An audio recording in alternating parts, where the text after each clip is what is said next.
This next band you're about to see is headlined by an author of all things, the author of Masters of the Telecaster. This is a book here that contains everybody who has ever played this book who's worth reading about. And I want to read the dedication to you very, very briefly. It's short.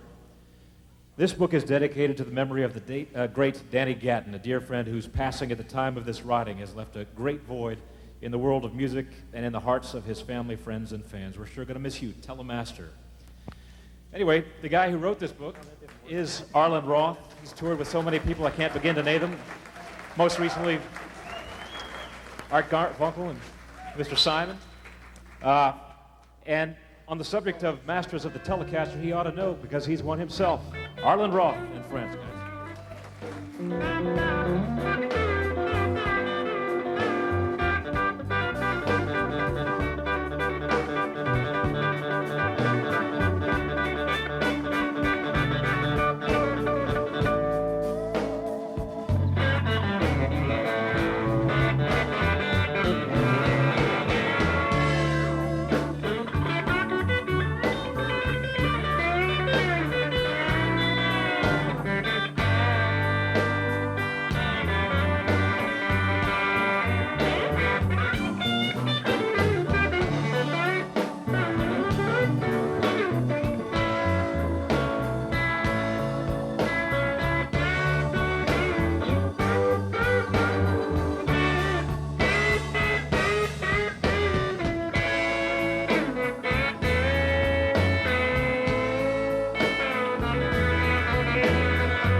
Well, hi, this is Arlen Roth, and welcome to my video, The Masters of the Telecaster. This is based on my book of the same name, and here I am with my 53 Telecaster that I've had since 1975 when I was touring with John Prine, and I found it. It was love at first sight. In fact, I liked the acoustic sound of it so much that I bought it even before I heard it through an amp. All I knew is that I wanted one of those old cool ones with the black pickguard and, you know, the nice one-piece ash body, and I wanted something nice and lightweight. Fender had first released this as the Broadcaster back in '48, and they then had to change the name, and so for a while there was a Nocaster, and then this is what materialized. This is a 1953 Telecaster. And 53, for some reason, for me, is my favorite vintage. I guess the reason is because I love this guitar so much. But I like the thickness of the neck. I like the maple fingerboard. As you can see, it's well worn from years of playing. And the Telecaster just has a lot of properties that lend itself to certain sounds. I mean, it's amazing how the first production guitar is actually still, in my opinion, the best. Or let's say the first three, the Les Paul, the Telecaster, and the Stratocaster. They're all the same three guitars that all great guitars are measured by today. And, you know, it's just perfect placement of the volume control.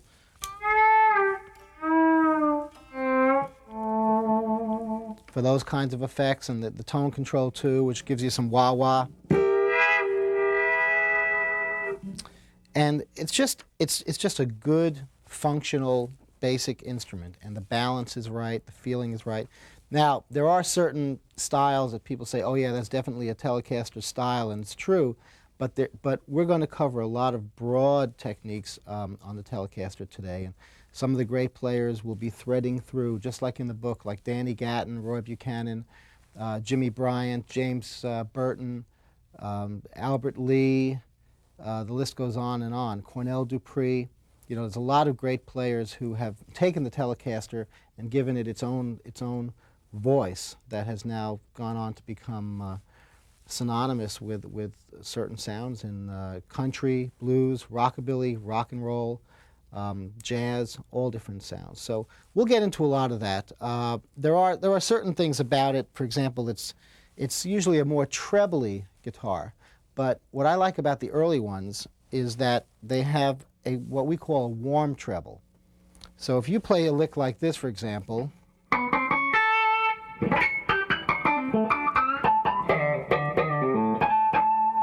which is dealing with false harmonics, at least you're not driving everybody out of the room. At least it's somehow palatable and you can live with it. But they're very clean and very clear on this guitar.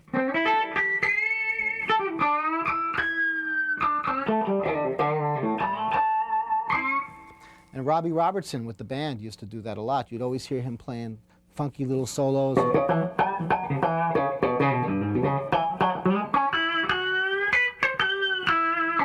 With that kind of pinched tone. But we're going to be getting into that more later on. Also, there's a lot of foundations that we should get into as well in terms of your playing. And this also parallels the book. Eventually, we'll be talking about the pick and finger style, which I so advocate. But first, we're going to talk about some lower position stuff, some shuffle licks. Now, we all know these, I'm sure. If you don't, we'll just review it really quickly.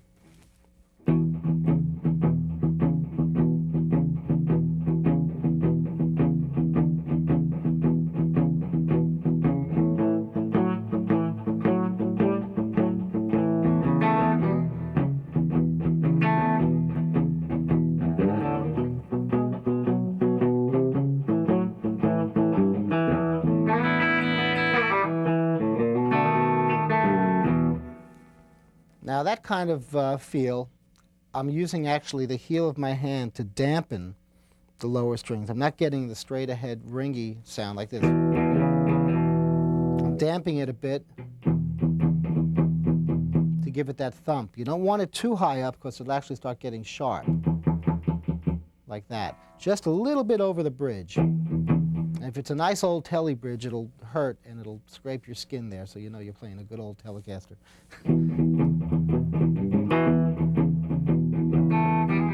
But anyway, I have this lick that I love to play on the Tele, which is a harmony shuffle. I teach this to a lot of people, and it goes like this.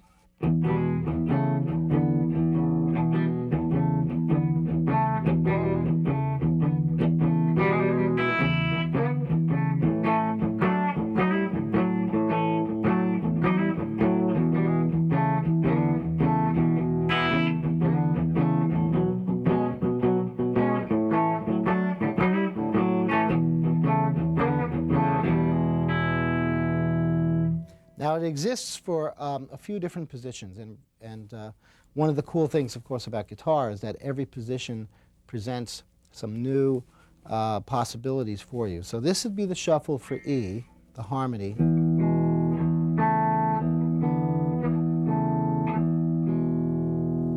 Okay, if you notice, the first position was the same as the third position.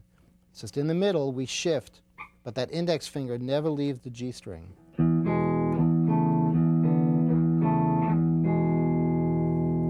Now for A, I play this little bar, which I find very useful.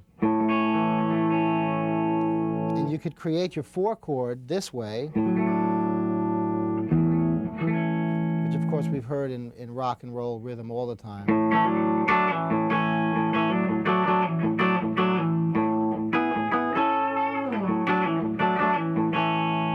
Or you could just play those 2 notes. And then the third part of it is on the 5th fret. Again, just like our first position.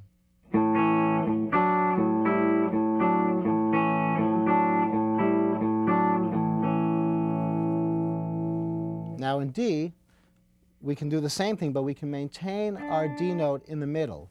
And I play this form of D, not your typical D chord like that, but again, I bar across the top 3 strings and play the 3rd fret on the B string with my 2nd finger. And I get this happening. There's your D, and now we shift our bar up 1 fret and get the G, what I call a partial bar. Now holding that middle D note down, we come up to the 5th fret on both the G and E strings. So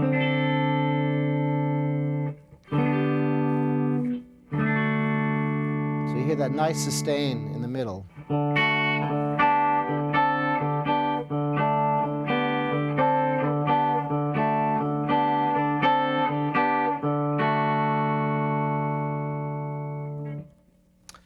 And also, if you want to talk a little bit more about rhythm guitar, one of the great Telecaster playing rhythm guitarists of all time is Steve Cropper.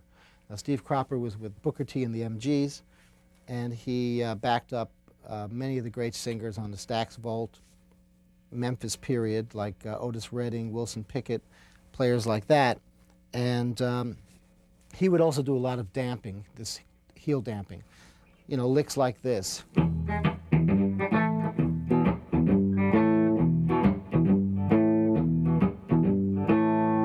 If you notice, we just get that with a bar. The E, instead of playing a full E chord, I'm just covering it there. These are real shortcuts. Telecaster shortcuts.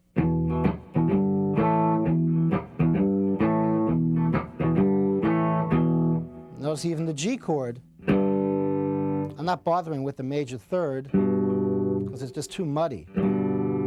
It's all getting basically what people call power chords these days.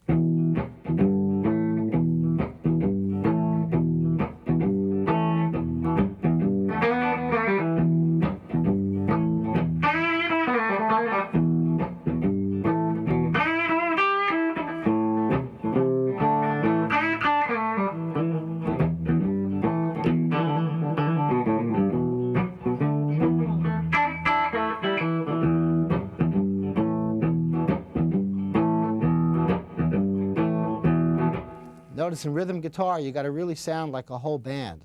I've got the drums and the bass in there as well.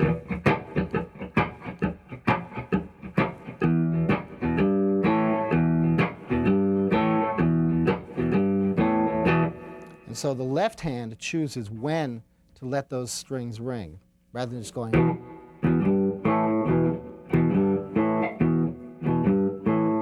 Just doesn't rock enough. You know, you got to really feel the rhythm. He also did some great things. I'm going to go more to a bassy tone now on the guitar, where he would do these wonderful soul sort of arpeggios. And you'd hear this a lot on Otis Redding records, Wilson Pickett, people like that. Again, Sam and Dave. You hear things like this.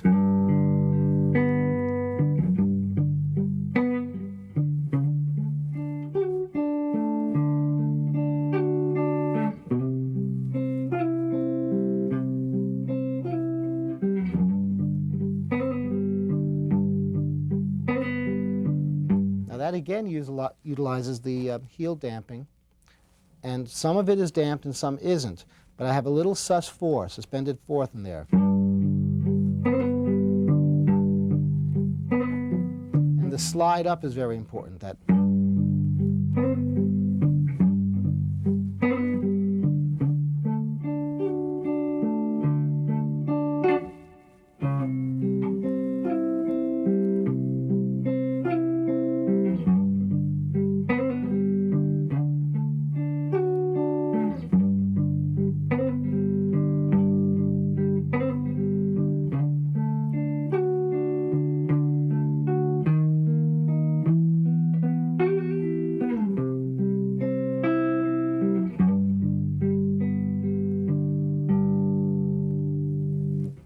So, I mean, that's one of those techniques that not many people talk about. It's very subtle, and but it's also very beautiful and very useful, particularly on ballads and, you know, slower, just soulful songs. You know, I love using that. Sometimes a little bit of vibrato on the amp, if you put a little tremolo on it, that'll really help out matters too with that. Also, I wanted to discuss now the pick and finger style that I'm talking about. Now, lots of guitar players out there like to flat pick, and lots of them like to finger pick. And I started as a classical guitar player, and it was a long time before I accepted the fact that I could actually use a pick. I even used to hold my fingernail as a pick and dig in that way, and sometimes I still do that. But I arrived at this pick and finger style. I think most of you probably use it now a little bit. But the idea of using your pick for some of the lower strings and your middle and ring finger for the higher strings. Now, you can play very fast runs where they're both connected and they walk down in groups of 3 like this.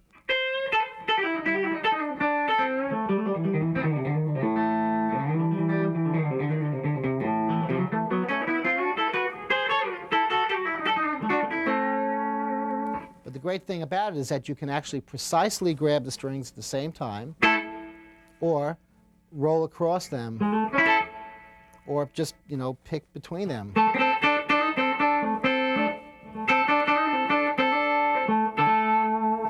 I started because I wanted to sound like Buddy Guy back in '67. He was always playing these beautiful, you know, harmonies. I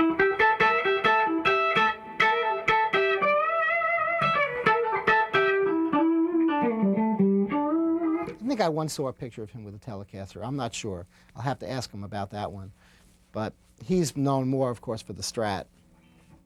But anyway, that technique, there are certain examples that you can work on to get you involved and into that particular style. And I choose G. G has a lot of wonderful open positions. And I start with this pattern here. It's pick and 2 fingers.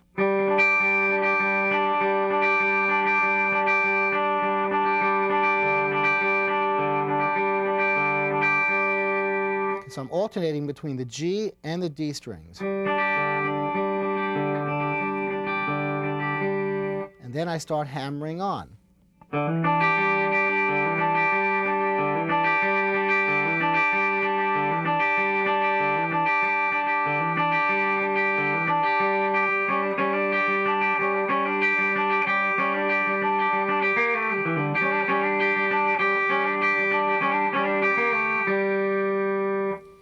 Okay, now that's a real simulating a banjo there. I'm hammering on.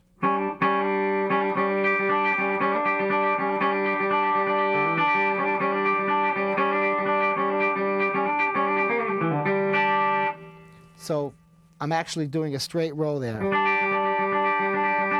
Then I'm pinching these 2 together, the pick and the middle. And notice my ring finger is still resting on the high E string, ready to go.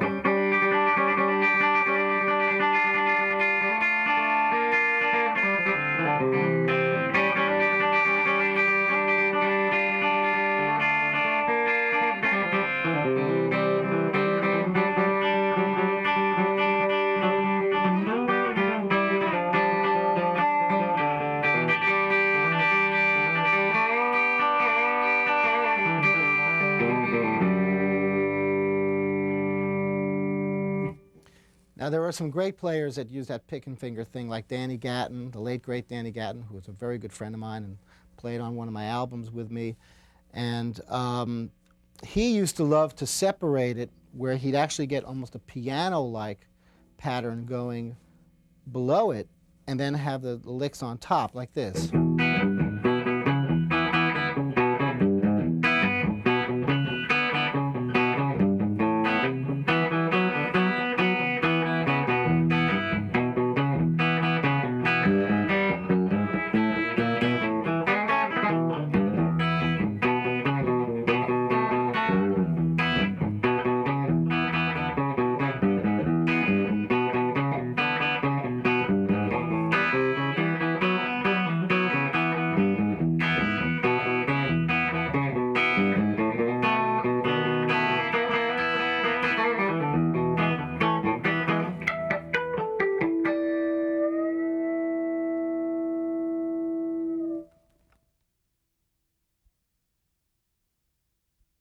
I'll put this tape out myself.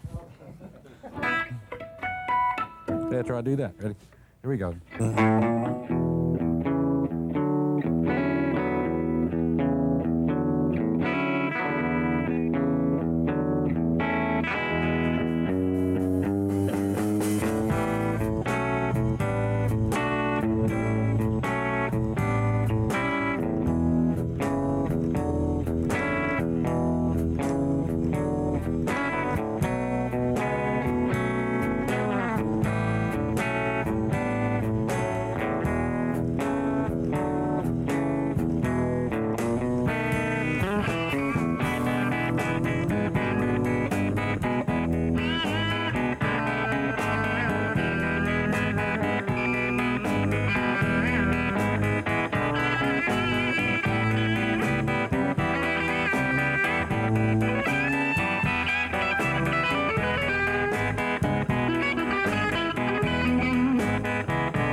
Roth is best known for his work with such artists as John Prine, Bob Dylan, and Simon and Garfunkel.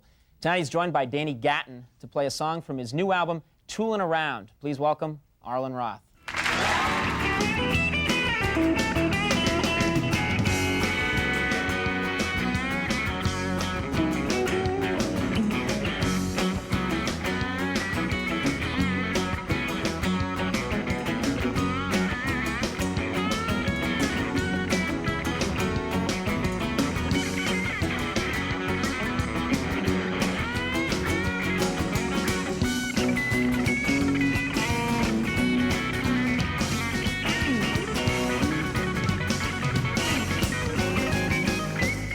Tequila.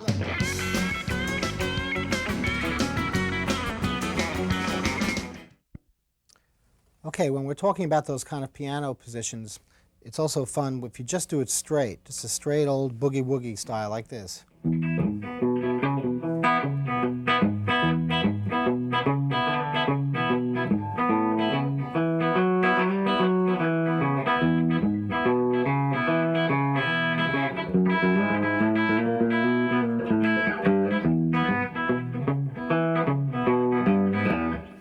Now on that turnaround, I'm actually walking up in octaves. You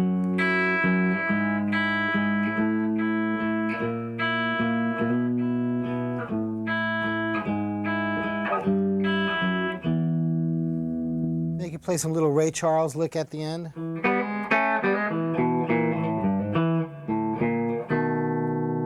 So up to speed, it would be like this.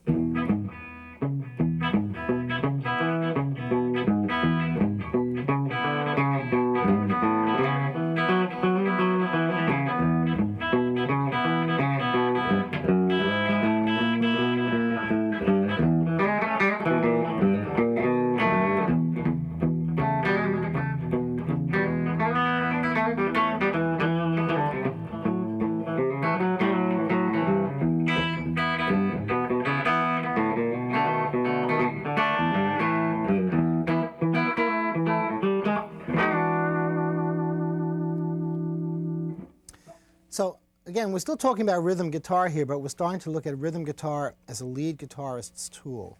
And I think you should become a really complete guitar player. And this, of course, applies to Telecaster or any other instrument you happen to be playing. I like some of these right-hand patterns. I want to get back to some of that rhythm feel again. These sort of things. A lot of people associate these with R&B or gospel guitar or even rockabilly.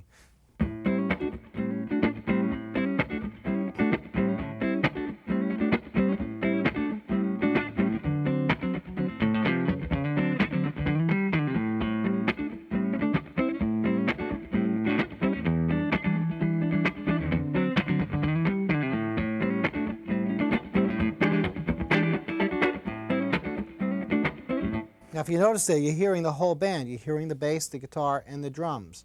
And this is the right-hand pattern, slowly. You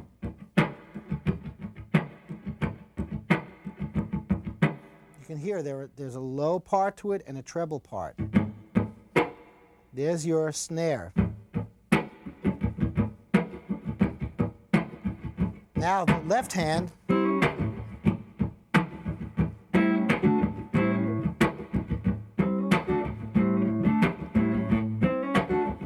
just picks out the notes that it wants. And of course you need good damping. Your thumb has to come over, damp out that low E string. Just get those middle three strings. So that's like an A7th, but just a little bar here. A7th to D. And then the second chord, I'm just rising up to that C7th form of D7th, or it could be a ninth, like that.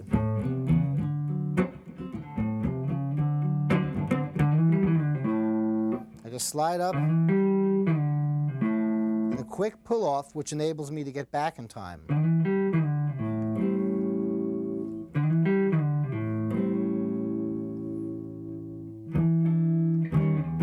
And then usually it's a good time to play a fill.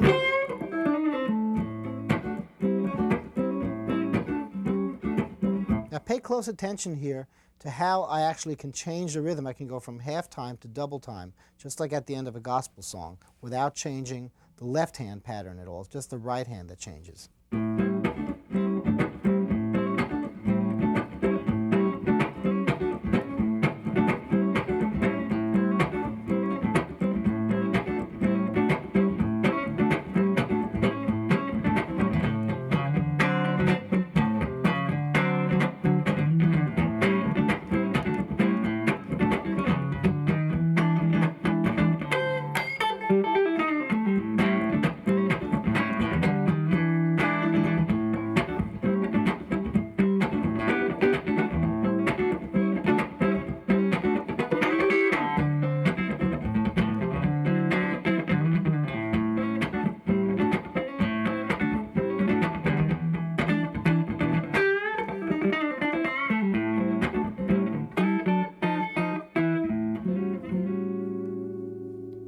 So that style of playing, I think I heard it most with Cornell Dupree. Cornell Dupree is one of the great rhythm and blues guitar players. He always played a telly, as far as I know. Also a good buddy of mine. We've worked together and performed together on different occasions. And he used to play on the old King Curtis records, Live at the Fillmore West, things like that, and Memphis Soul Stew, all those great famous songs. And he's also known for his double stops. They're kind of like, you know, Rainy Night in Georgia sort of sounds, you know.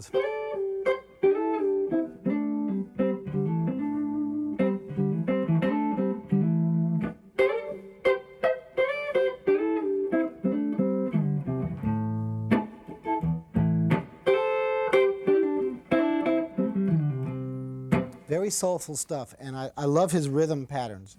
He gets into these E9 things like this.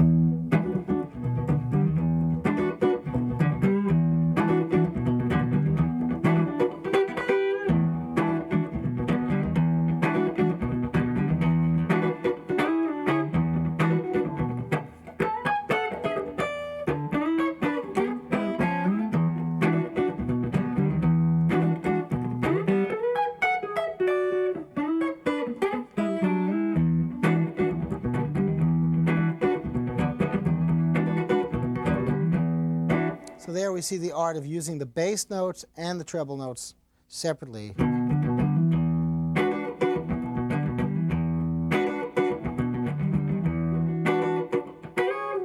That little slide up there.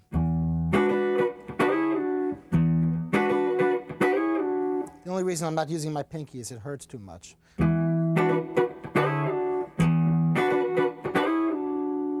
And then you can also put in that stinging little country blues lick. Just bend up a little bit on that major third, minor third to major third.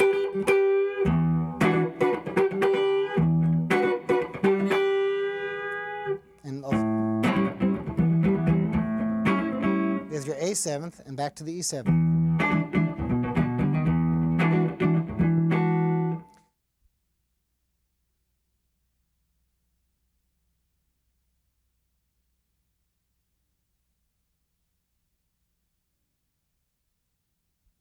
Okay, about that lick now, this two-stop lick, it's thirds, I believe it is.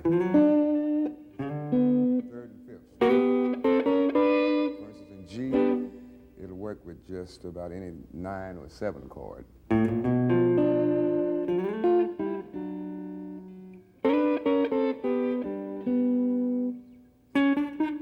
this position, it's what it makes for something else to happen once you start up here. G, by the way.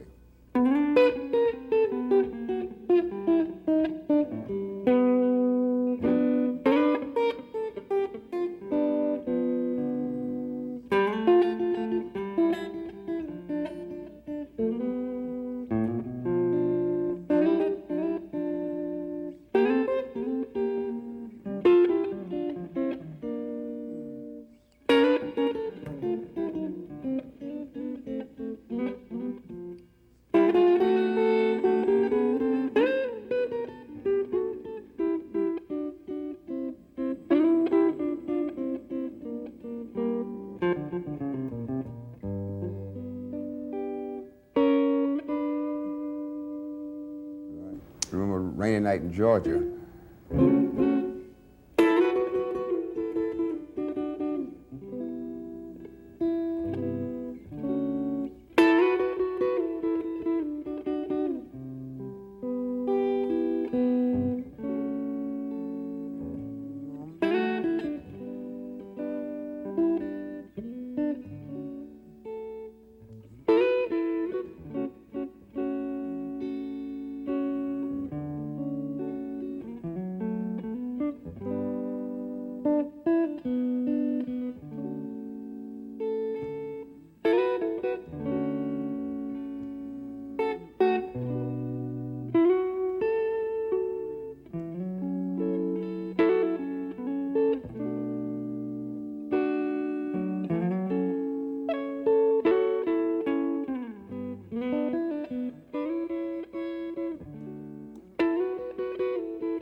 Now also, all of these can be reapplied to the pick and finger idea, the sort of more, shall we say, country Telecaster approach.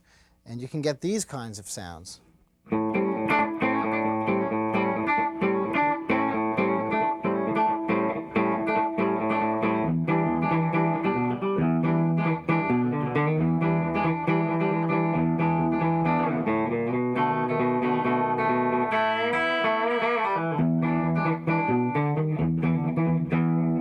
Sometimes I'll get into a unison pattern with the pick and my middle finger like this. And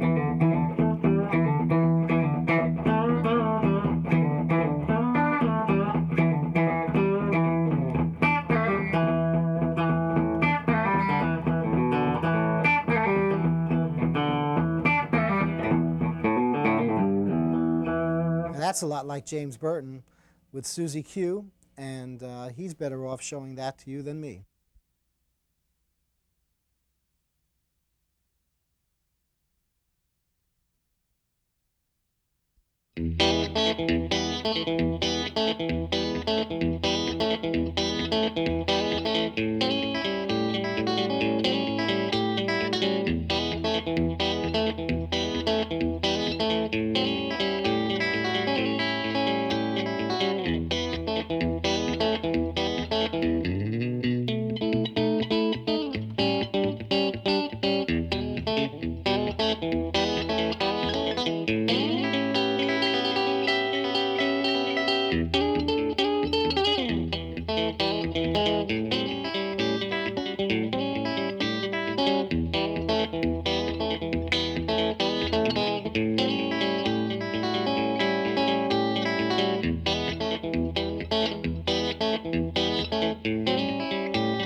I started playing guitar when I was 13, and actually it was the first guitar my parents bought me, my first Telecaster.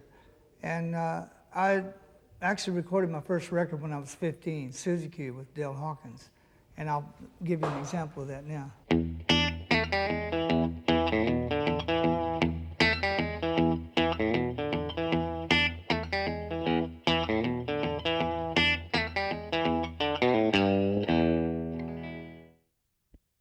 Okay, one of the all-time classic licks that we all love to play, and I played in the beginning of this tape, is the Mystery Train lick. And there's a lot of different ways of playing it, but this is a way of getting into the idea of not only pick and finger, and not only constant bass, but alternating bass as well.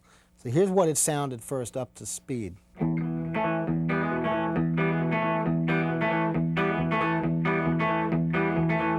That's just for E. We're going to start with E. I'm alternating on my two E's, okay?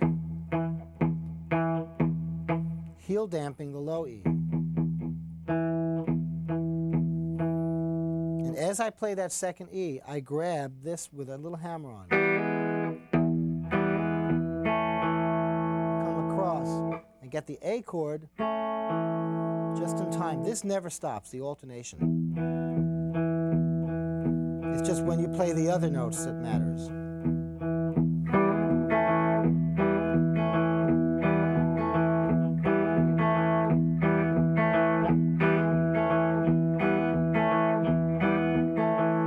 Now for A, I just keep it going.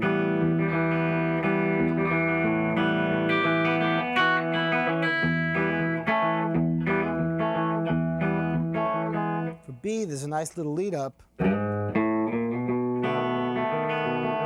And then a fill, like this banjo lick.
So you see, what you should get really comfortable with eventually is alternating between the two. Sometimes I'm doing this, and then I'll suddenly switch to a constant bass.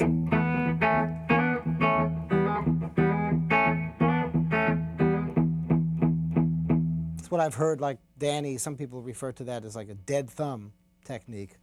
It's kind of not a very lovely way to describe it, but you know, I call it constant bass.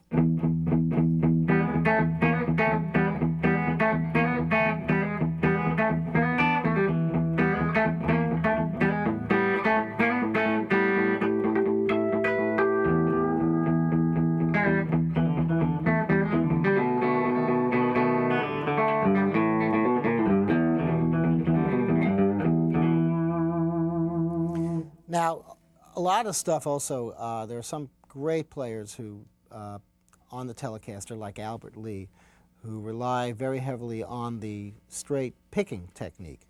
And I created a piece on my last album that he and I recorded together called Rollin' Home. And Albert said, you know, just write me something that's a good train time piece. So I did. And I came up with this sort of like chicken picking lick that goes like this. And we played it in harmony.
And string bending is, of course, one of my great passions, always has been. Ever since I first started listening to Zal Yanofsky of the Lovin' Spoonful, who was a great country player, and then I heard Clarence White of the Byrds, who really turned my head around completely. And he had invented a B-bender for the guitar, along with Gene Parsons. But I didn't know that he was using a B-bender. I knew it sounded like a pedal steel. I was already playing pedal steel guitar.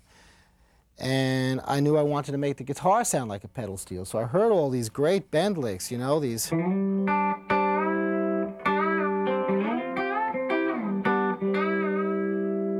was playing with the Byrds. And on the album Younger Than Yesterday, he played on 2 songs, Time Between and Girl With No Name. And both songs were written by Chris Hillman.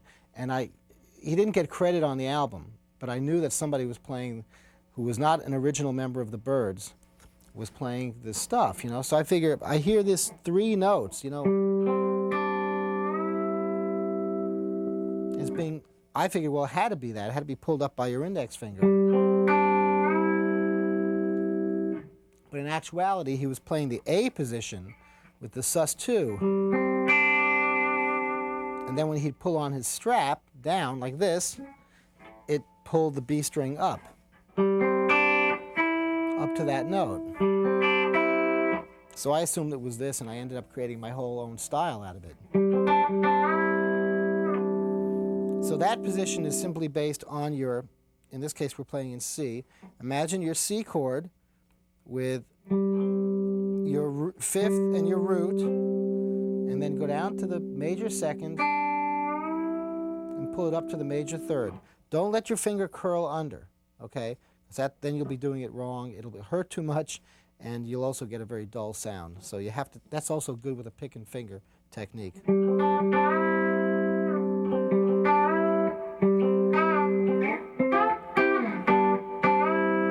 There's your classic country ending, right? F, C, G, C. And once you get locked into those chords, you can start changing and altering a few notes in those chords.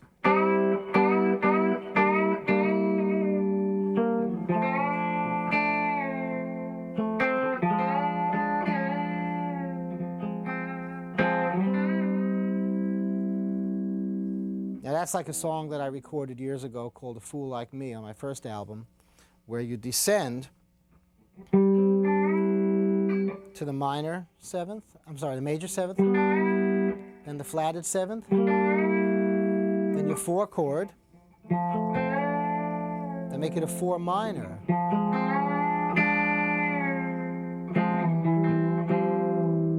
A little suspended 4th there at the end on your A string. Something else I should point out about these kind of bends is very different than a blues bend, okay? A country bend is very precise and should sound like a pedal steel, just like a pedal is actually pulling that string. You know, if you're playing a blues bend,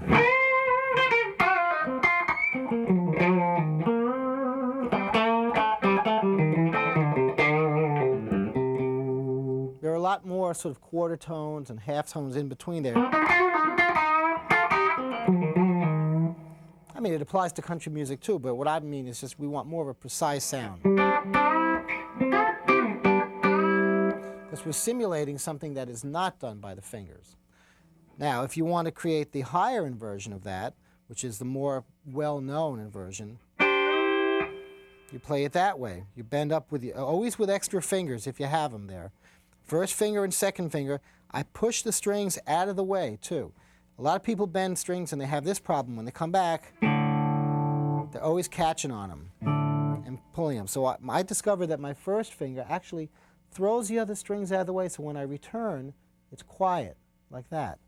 So here I'm pedaling the root and the 5th on top, on the B and E strings, and then going up.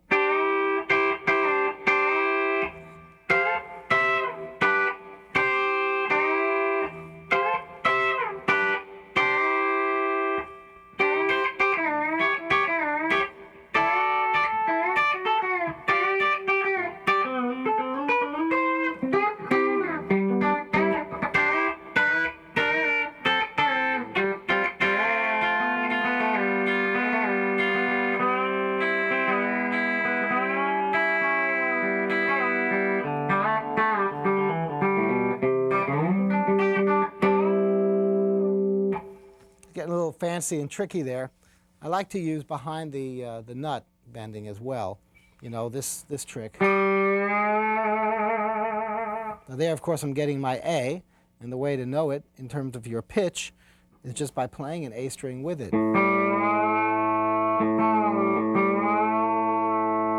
Controlling it with 2 fingers. And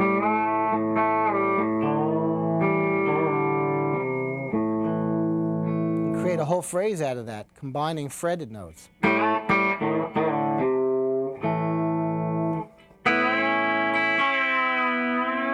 There's your major third. This is all for A.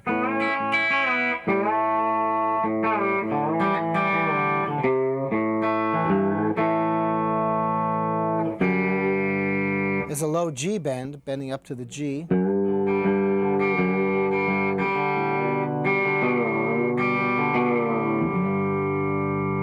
See how smooth that transition is? I'm bending on the A string, 2 frets, then sliding up there. It's like almost like combining 2 instruments.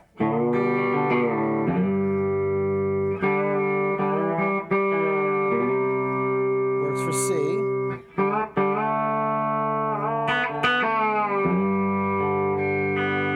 If you want to get adventurous, you could do whole chords.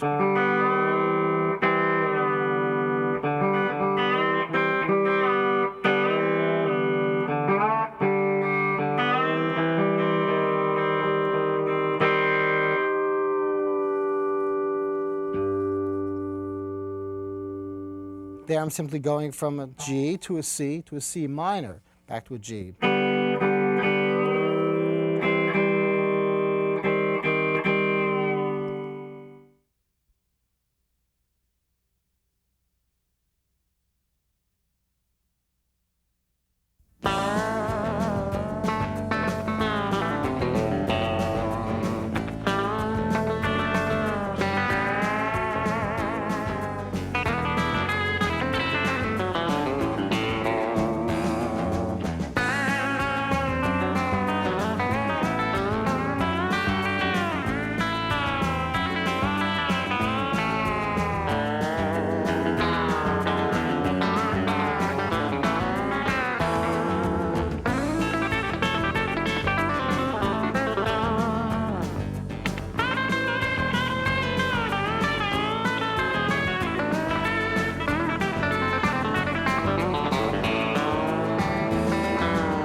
I was even talking earlier about Zal Yanofsky. Now, Zal did not bend that much as he actually did little hammer-ons, what we call these little Floyd Kramer licks, you know.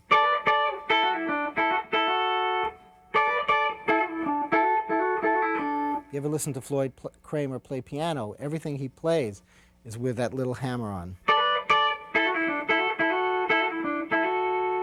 So I took that and substituted a bend for it. Those are really some of the first pedal steel bends I ever learned. There we're simply going G, D, A, D. Then you can start fiddling with it a little bit. Like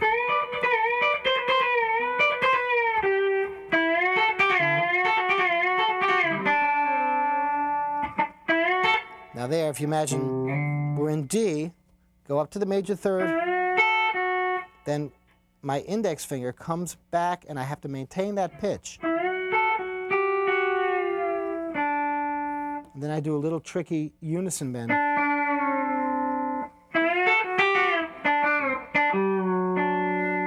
There's your suspended fourth from the C position.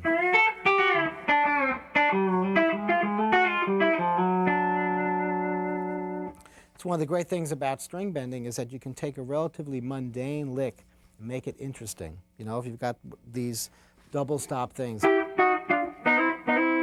of a sudden it can become.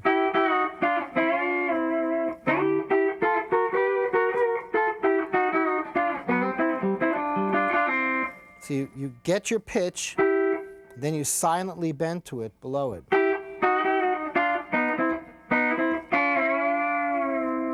There's a double bend. One is going up 2 frets and one is going up 1 fret.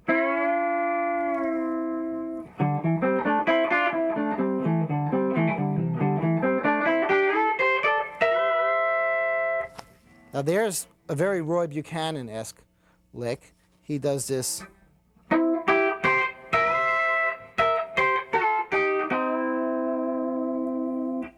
I love that bend because most guitar players, rock players especially, always think in terms of this bend. And if they throw anything on top, it's either a unison or they'll get this minor third on top. But I love it with the major, so I arpeggiate a chord going up. Then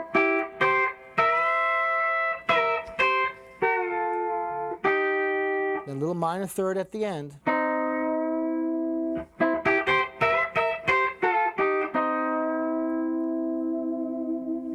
And that's very Roy.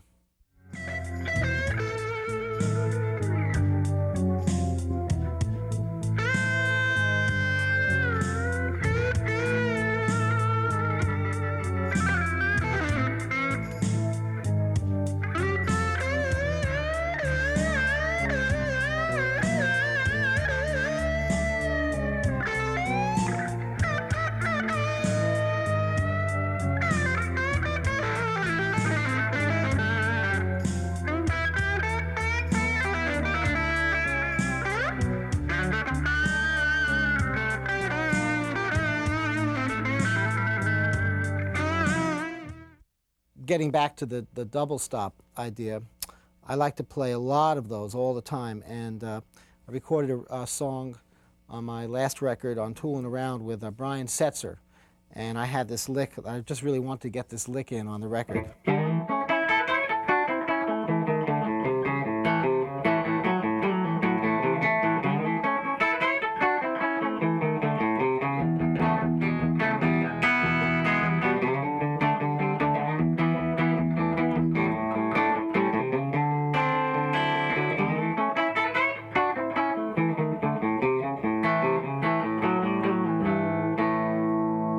Okay, so again, I'm arpeggiating the chord 2 notes at a time, but I'm peeling them off. When I don't need them anymore, they just fall away.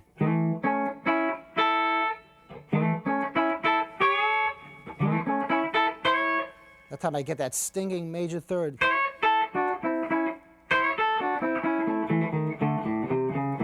It's a nice way to shift positions. That's very, very Telecaster. That kind of constantly grabbed claw style, where keep a rhythm going.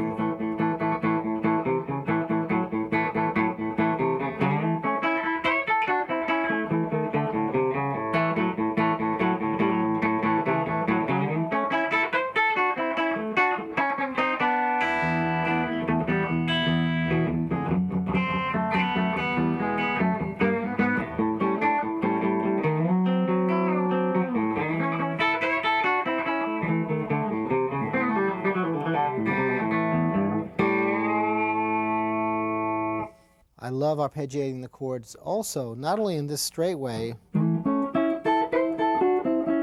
but sliding them as well, like this.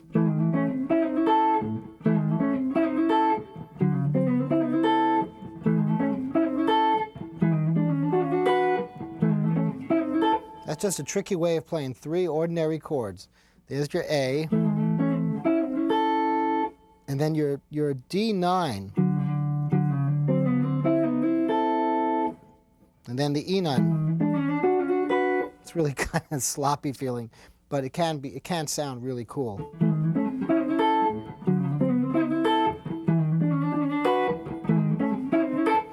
almost like Jimmy Bryant and a lot like a great contemporary player I know, Scotty Anderson. As I mentioned, the double stop thing, like if you take a tempo like we was doing,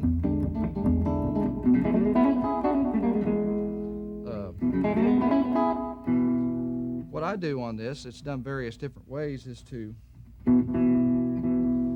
play a note. Let's say you're playing with a straight pick or thumb pick, it really doesn't matter, but you use the fingernail right underneath and hold it as if it were a straight pick, and the pick and the fingernail hits two strings at the same time.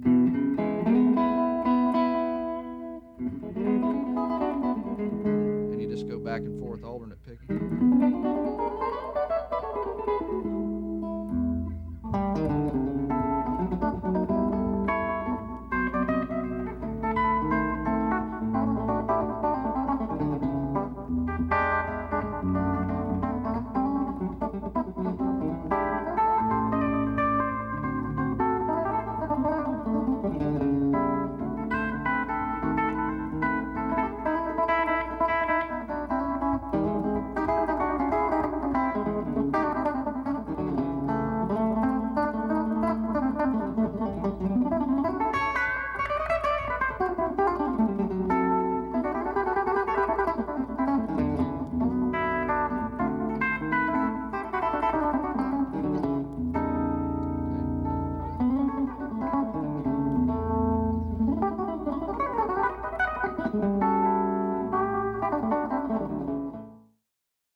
As I said in my intro, one of the great things about Telecaster playing is what you can do with the volume control. And in the old days, before I played Tele, I used to have to reach far down and just kind of grab the volume control on another guitar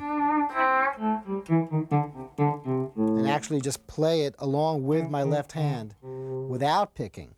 But in the Telecaster, you can actually get your pinky around that volume control, back it down a little bit, and as you come up on either a bend or just a straight note,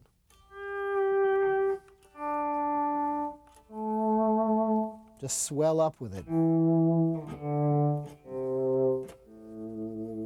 So you're eliminating the sound of the pick, so you actually have to almost play the note earlier.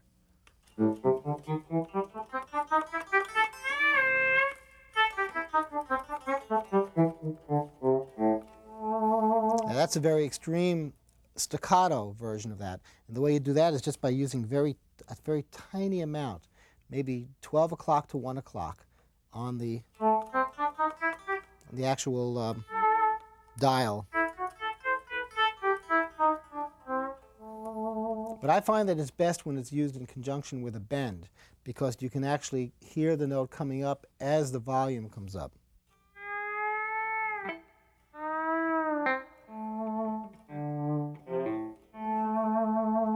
So you could use it with your pedal steel licks.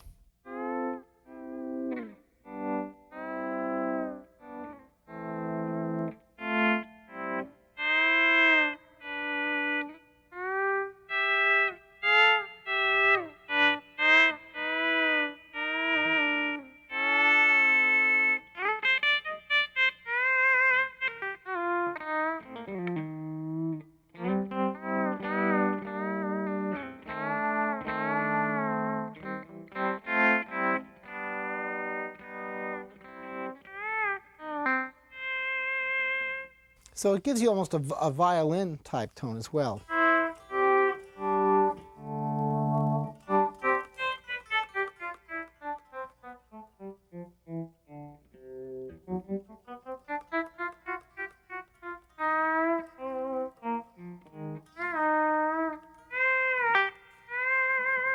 So there, that's a blues style where I bend up and pull off.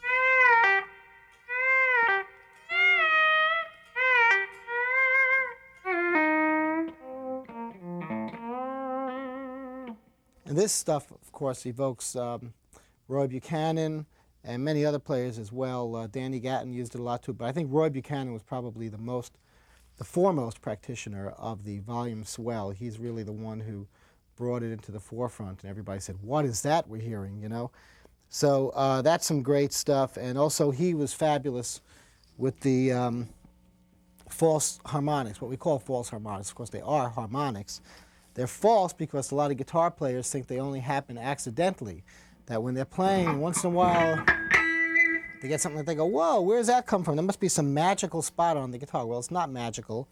It's just as if you had a harmonic, but they kept going.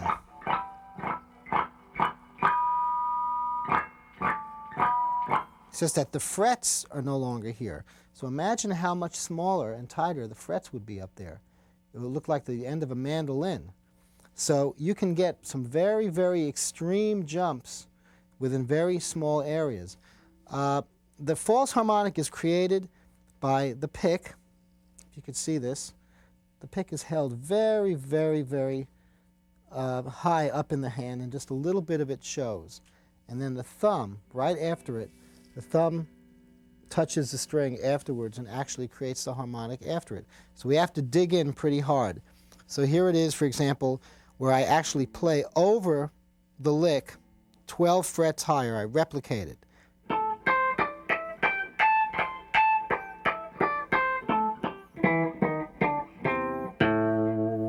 Now, of course, my mind's eye has to be able to look here and imagine what I'm playing here.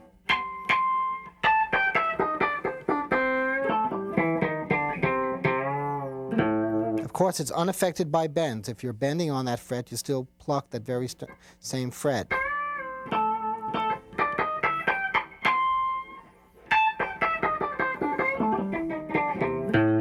You can do whole chords, just rake across a chord.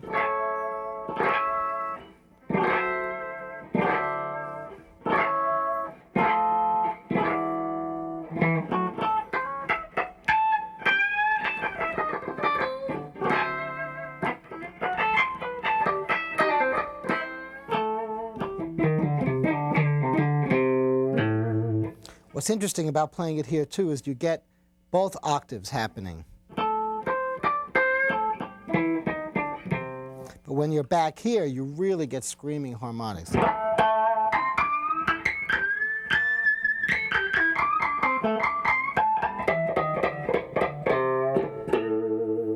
even though I found the magic spot, the so-called magic spot, I still keep moving with my lick.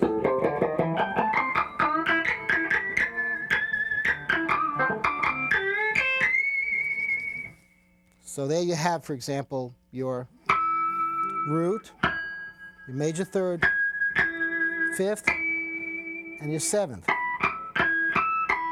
There's your fifth lower.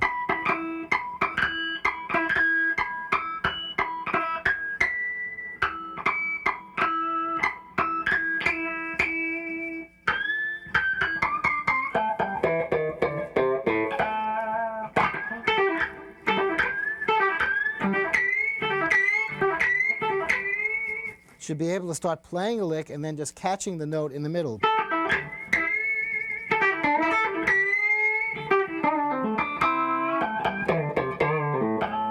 So remember, it's not just accidental. It really is a harmonic, and you have to find that spot. And you'll be amazed at how eventually you'll be able to grab your favorite guitar and just go right to those spots and find them. They're just as easy as finding a fret. They really are. And it's the same thing is applied to bends, too. Your fingers should develop a good sense of how far to bend ahead of time for the pitch.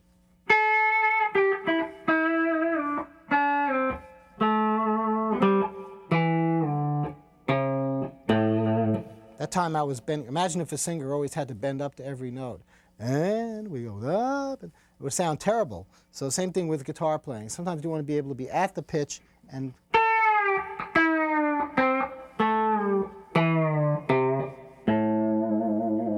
bend up. That's one of my favorite bends, too. I'll combine the A chord, and then I'll go down to the low G and just growl it, just bring it right on up.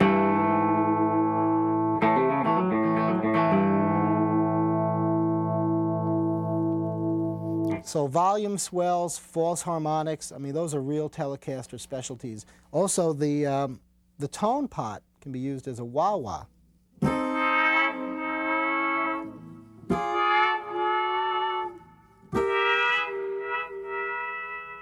That's an old Western swing trick. It's like a Speedy West would do that on lap steel guitar, you know, on Hawaiian guitar. So.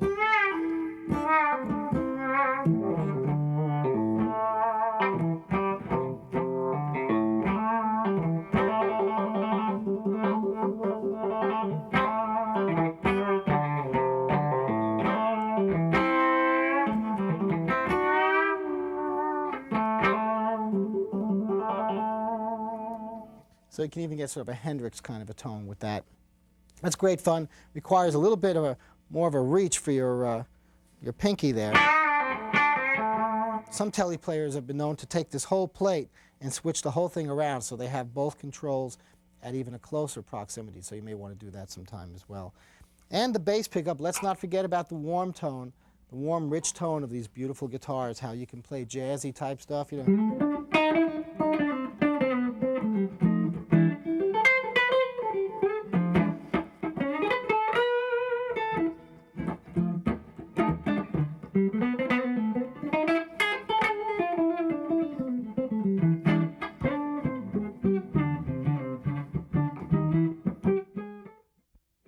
Going to a dirtier setting now, but you know, you've got players like Albert Collins, and of course, again, you know, Roy Buchanan and people like that who played great blues on Tele, you know.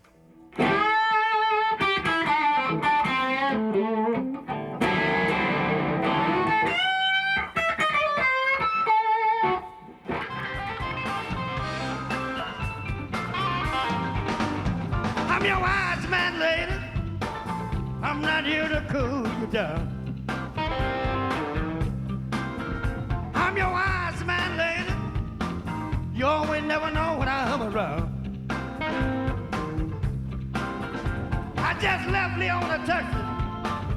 He's the coldest place in town. I'm gonna play this old guitar. That's the fire with my high. I'm gonna play this old guitar, like the fire with my high. It might sound good to me, I just might play it twice.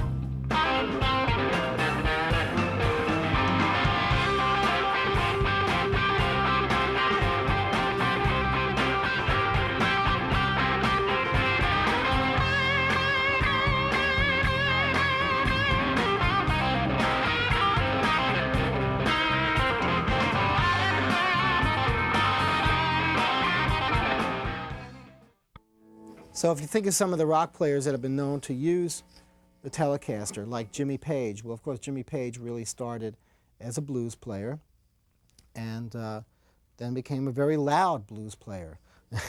And, you know, you got these great Otis Rush type licks that were applied later to heavy metal.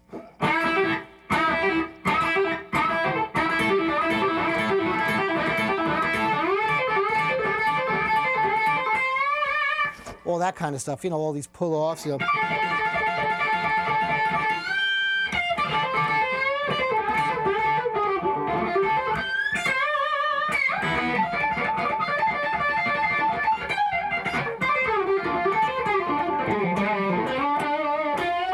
That's more of a rock and roll thing, and also these unison.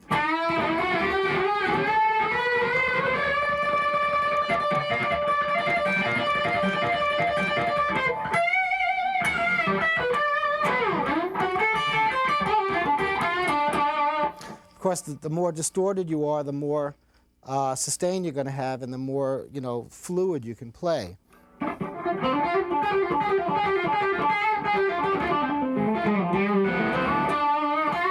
So those licks, you know, they're just very popular. It's good to get them smooth. Now that's just with a pick. I could also use pick and finger.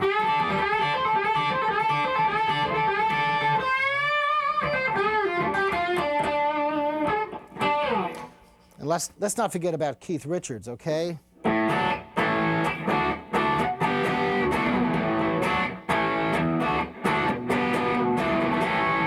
Now these days, I've noticed Keith almost exclusively uses Telecasters, and he plays a lot in open tunings for those rhythm parts. he uses G tuning. Now, G tuning is a little bit stranger in the sense that a lot of people feel that they don't need to use that low E string, so Keith uses only 5 strings. I say use this tuning and use all 6 strings, but that's my opinion. So for your G tuning, you're going to bring the high E string down to D.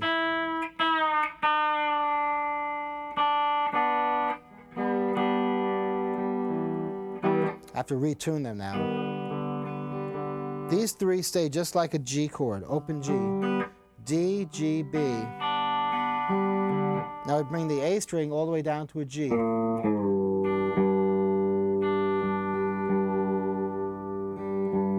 And the low E down to a D.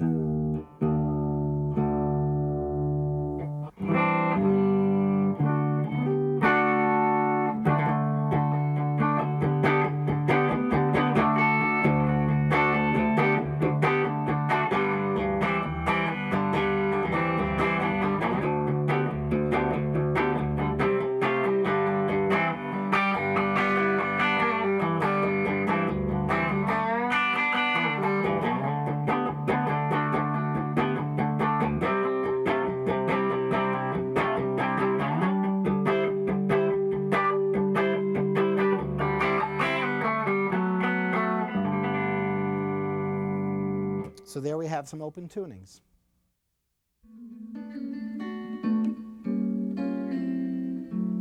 But sometimes I'll throw in some slides.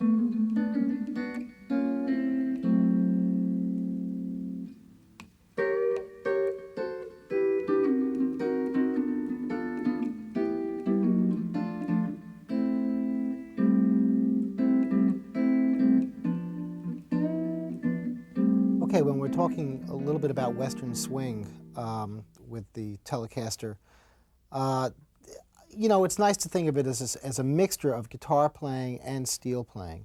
And there are some great practitioners of this these days. Brent Mason, who is probably the #1 Nashville studio guitar player, he plays a lot of that style. Joe Dalton, old friend and student of mine, has also brought it out into the forefront. He's taken a lot of the kind of jazzy steel licks I've done and taken them in a slightly different direction. And some of these licks I'm talking about are these, if we go back to what we were speaking about earlier with these pedal steel runs, well, I'll find jazzier positions using sevenths, like, and using your tritone theory, drop these 2 down, and you get a 9th chord version of the 4. So you've got this C major, and then an F9 or an F7.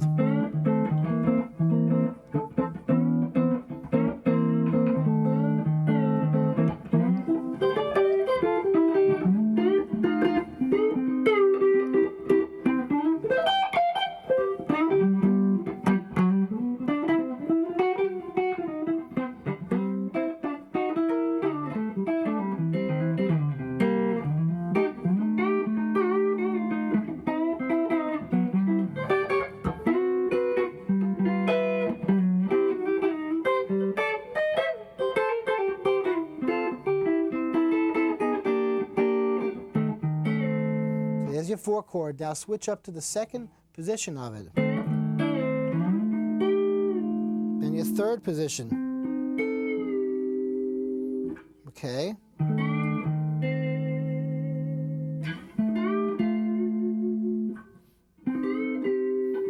That 3rd position is just like your F major, only drop it down and drop it down to your 7th as well.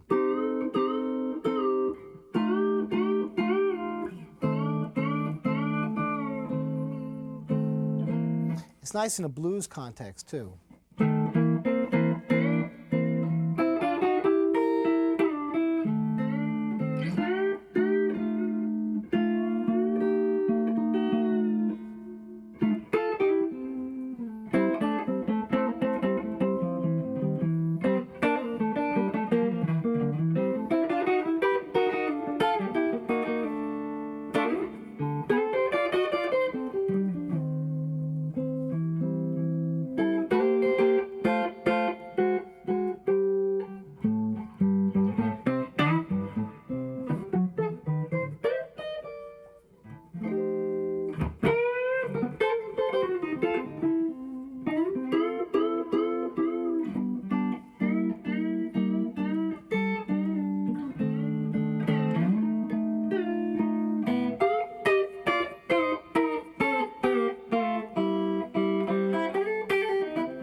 So the world of the Telecaster is endless. The world of the guitar is endless.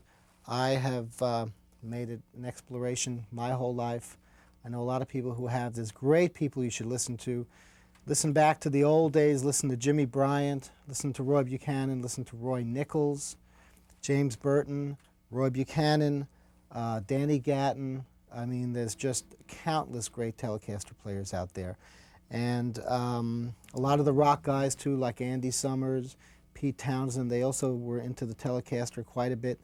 And just keep open ears, because a lot of these sounds come from listening to other instruments, trying to make the guitar sound like a steel or trying to make it sound like a violin. You know, that's totally normal for a guitar player to be able to do that. And use your false harmonics, experiment with the volume control, do all the good stuff. And most of all, try to find your own voice on the instrument, because the Telecaster is such an open, it's open terrain for you, really. And I think that it will really, really help you get your own style together. I know that I went from a Les Paul to a Strat to a Tele, and somehow it's all blended together on a Telecaster. It seems to work the best of all. So I want to thank you for tuning in. Hope you got the book, too. The book has a lot more information as well. And maybe I'll see you out there on some other videos, or maybe on the road. It's been a pleasure playing for you, and thanks for joining me. Take care.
Bye.